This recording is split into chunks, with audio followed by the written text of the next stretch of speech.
But what I'm going to do with the veggies that we've harvested from our little raised bed garden is I'm going to dehydrate them.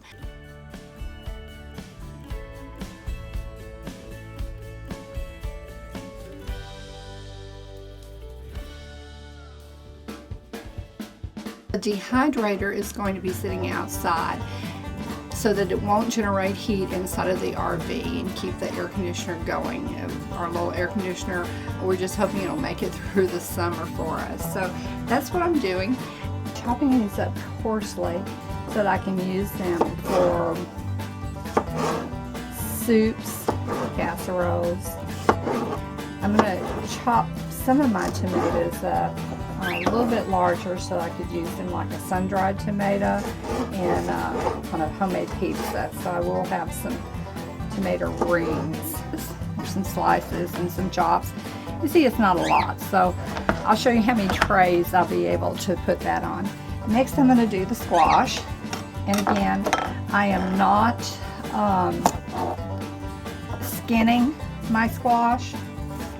I could, but I've done that before.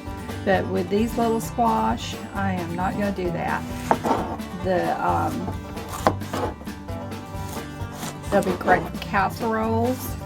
My garden, it was given to me by one of my friends in town. So if I had a little more space, I'd probably pull out my food processor and shred that zucchini, but I'm going to chop it up and just dehydrate it with the rest of the squash.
I finished the dehydrating and I wanted to show you the results.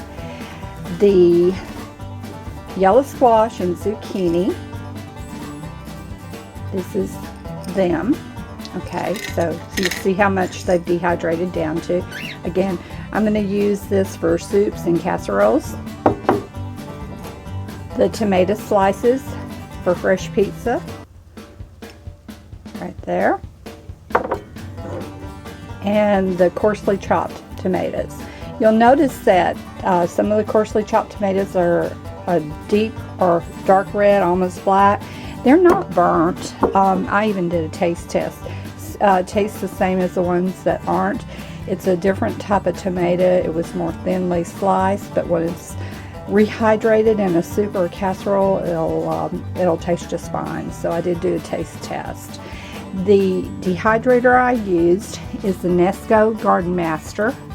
I will have a link in the description box below if you're interested in it. I wanted to show you the funnel that I like to use. I have a couple that are like this.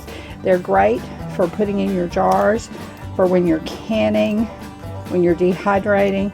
It has whatever you're pouring into your jars, it goes into your jars and it keeps the rims clean.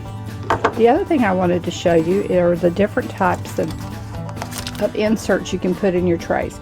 This is a jelly roll, like for fruit leather, and I use it on the bottom, and I try to put my most liquid item I'm dehydrating on the bottom of the food dehydrator until they're have a thick consistency as the moisture leaves them.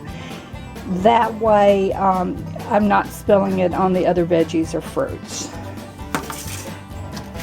The other insert is more of a fine mesh, And that probably would have been good to use with the coarsely chopped squash, because as they dehydrated down so small, they started falling through the slats in the trays. And then this is an option. If you have parchment paper, you can make your own insert. And I've used parchment paper in the past. They can be reused, wipe them down. And then the tray itself. So this is the tray itself. And you can see by the openings, if you have something that's really small, it could slide down.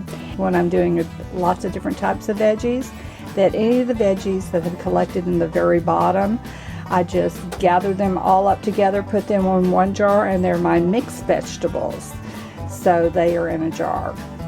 This video, please comment below, give us a thumbs up, and subscribe. It helps our channel. We really appreciate it. I'm doing an herb chicken that's going to be served over rye. And what I'm starting out with, because I like to saute onion and celery and bacon together, I'm starting off with that. And I have gotten the bacon to the stage that it was brown, and then I added my onion and chopped celery.